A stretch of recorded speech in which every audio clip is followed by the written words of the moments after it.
Tinanggal ko pa samantala eh. Oh, game. Sorry po. Ang hiningi sa amin ng NBI, yung Yan ho kami dito, no? Gising namin, ayan, dito alas 4:50 ho, mga kababayan. Alas 4:50 na madaling araw, ganyan kami nag-uumpisa ng araw namin. Araw-araw, alas 5, gising na ho, no? Ayun, yung misis ko, ayan, tatakbo kasi kami after nito, nung live natin. contract of employment, no? Mga screenshot ng mga chats nila. No? Yung Putot na, meron na namang mga screenshot na mga, miss ko kami, ito si, ano eh, ito, yan, si Boy Tae, oh, miss kami, kaya namin gumawa ng mga, ano eh, pag-uusap namin eh. Di ba? Tapos, screenshot mo yan, papalitan ko lang yung mga pangalan, 18 Marines, tapos screenshot, para namang naglolokohan tayo dito, baligod. original ng mga pictures and so many others, no? So, yun ang pag-uusapan namin ngayon. And you have the Ganito na lang. Sabi sa inyo, parang gusto nyo maniwala kami sa inyo. Magpa-imbestiga kayo. Isa-isa sa NBI. Yan lang naman yun para mapaniwalaan po. Malaman ng taong bayan, lalo na maganda kung naka-live, mga bossing. Isa-isa silang tatanungin. No? Para malaman kung talagang merong katotohanan ng mga sinasabi nito. Di ba, Alaga? kumbaga mga ebidensya. Okay, ganito, no? Uunahin ko na. Natanggap namin yung sampina ng NBI noong Biyernes lamang. No? Noong Friday lamang. No? Yung iba umuwi sa mga kanilang bahay. No? Ngayon, yung contract of employment na hinihingi nila, ang problema namin, wala na dito si Saldico. Para Dali-dali no, boss. Hinihingan sila ng contract of employment kay Saldico. Wala na dito si Saldico. issue ng Di ba siya, nakakausap niyo yan? Maniwala kami sa inyo na hindi niyo nakakausap yan. Di po ba? ng certification. Dami mga paikot nito, mga putang inang ito, mo. Sabi ni Cheryl, tumakbo ka na lang. Wala nang kwenta ang sinasabi mo. Buslog, yun lang yun. Ayoko nga. Lalo na, nandiyan ka na. Mas gaganahan ako mag-vlog niyan. Paano ba? Eto alisin ko na muna ito, mga bossing. No? Ngayon, ipakita natin yung paulit-ulit na sinasabi nila Sara Duterte na hindi daw kilala si Madriaga. No? Hindi kilala. Pero sa pagbati, happy birthday, Sir Ram. Sa pagpunta ko nun, Tapos ito pa ho, mga kababayan, mga boss chipa mo, sir. Di ba? Ito po ang video, mga bossing, na magpapatunay na puro sila kasinungalingan.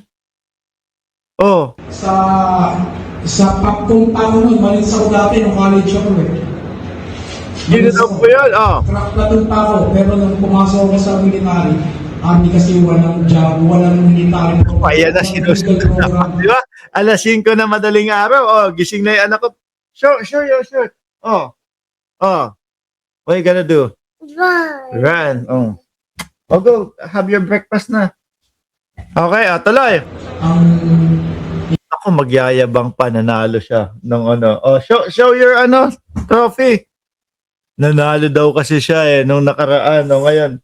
You gonna receive another one? Today? Yeah, and I go to get like this. With the medal.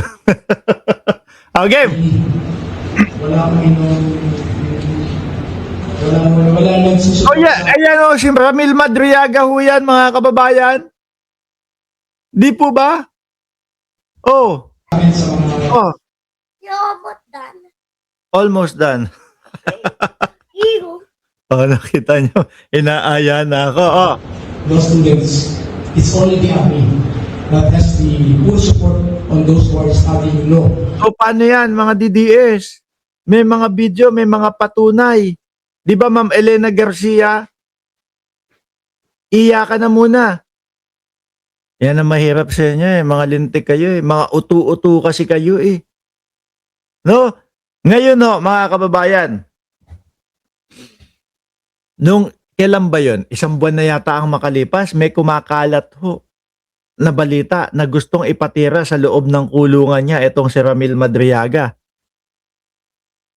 Ngayon, sino iisipin mo kung sino gustong magpatira doon? Sino iisipin mo na tao na gustong magpategi kay Madriaga? Kasi meron daw pong bagong pasok sa Oblo, gusto banatan na agad si Madriaga. Di ba?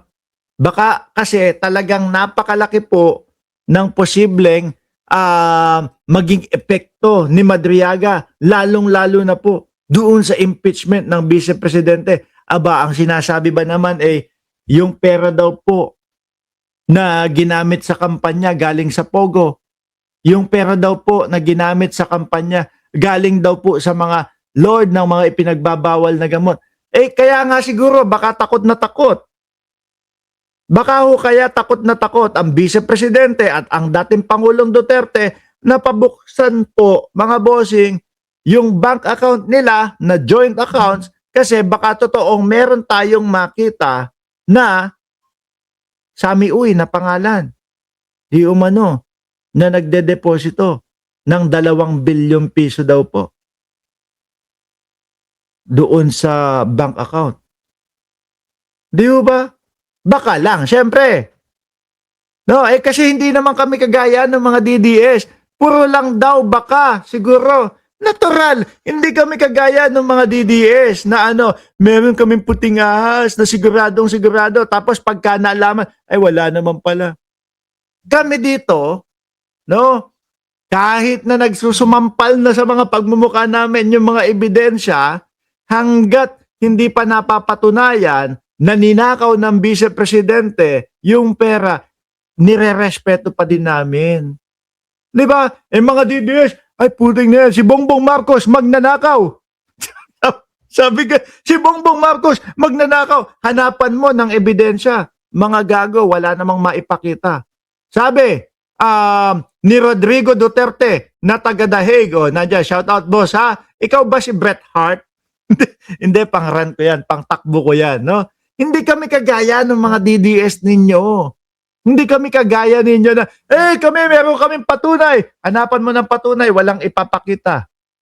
Si Bongbong Marcos, adik. Si Bongbong Marcos gumagamit ng pinagbabawal na gamot. Asan ebidensya nyo? Lalabas namin yung kanyang video sa tamang panahon. Abay, gago.